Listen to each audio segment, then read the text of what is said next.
9வது விஜய் அவார்ட்ஸோட சிறப்பு முன்னோட்டம் இன்னைக்கு நடைபெற்றது.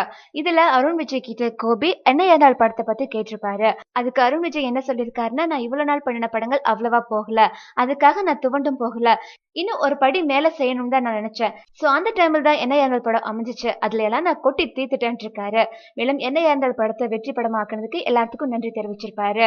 சோ அதே அடுத்து கோபி அருண் விஜய் கிட்ட என்ன கேட்டிருப்பாருன்னா, என்ன ஏந்தாள் படத்துல அஜித் கேரக்டருக்கு ஈக்குவலான கேரக்டர் உங்களுக்கு ஆல்மோஸ்ட், சோ பெரிய ஹீரோ அவங்களுக்கு ஈக்குவலான கேரக்டர் கொடுக்கறதுனா அவ்வளவு சாதாரணமான விஷயம் கிடையாது, ஆனா அஜித் செஞ்சிருக்காரு, அதை பத்தி என்ன நினைக்கிறீங்கன்னு கேட்டிருப்பாங்க.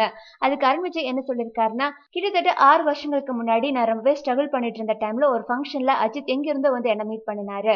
அஜித் என்கிட்ட வந்து கேட்டாரு, ஏன் நீ நெகட்டிவ் கேரக்டர்ல பண்ணக்கூடாது, ஏன்னா வாலிங்கிற படத்துல நான் நெகட்டிவ் கேரக்டர் பண்ணிருப்பேன், அப்ப கிடைச்ச வரவேற்பு ஒரு வேற மாதிரி இருந்தது, அதனால நீயும் நெகட்டிவ் கேரக்டர்ல பண்ணுன்னு சொல்லியிருப்பாரு.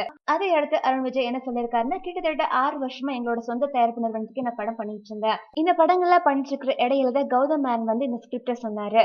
எனக்கு டக்குன்னு அஜித்தோட ஞாபகம் தான் வந்தது. பாருங்க, எங்க இருந்த சுத்தி அவரோட படத்துக்கே நான் வெளில போறேன், சோ அதனால டக்குன்னு ஓகே சொல்லிட்டேன் இருக்காரு. அதை எடுத்து அஜித் சாரோட முன்னாடி நடிக்கணும் அப்படிங்கிற ஃபீல அவர் எனக்கு கொடுக்கல, சோ அதுக்கு முதல்ல நான் அஜித் சாருக்கு தேங்க்ஸ் சொல்லிக்கிறேன்னு சொல்லியிருக்காரு. அதை எடுத்து விக்டர்ங்கிற ஒரு அழகான கதாபாத்திரத்துக்கு என் மேல கான்ஃபிடன்ட் வச்சதுக்கு ஃபர்ஸ்ட் கௌதம் மேனுக்கு தேங்க்ஸ் சொல்லிக்கிறேன்னு சொல்லியிருக்காரு. அது மட்டும் இல்லாம சரியான நேரத்துல ரைட் பீப்புள் கூட எனக்கு இந்த படம் அமைச்சதை நினைச்சு எனக்கு ரொம்பவே சந்தோஷமா இருக்குதுன்ட்டு அருண் விஜய் சொல்லியிருக்காரு. மேலும் சினிமா செய்திகளை உடனுக்குடன் தெரிந்து கொள்ள பிளஸ் மீடியாவை சப்ஸ்கிரைப் செய்யவும்.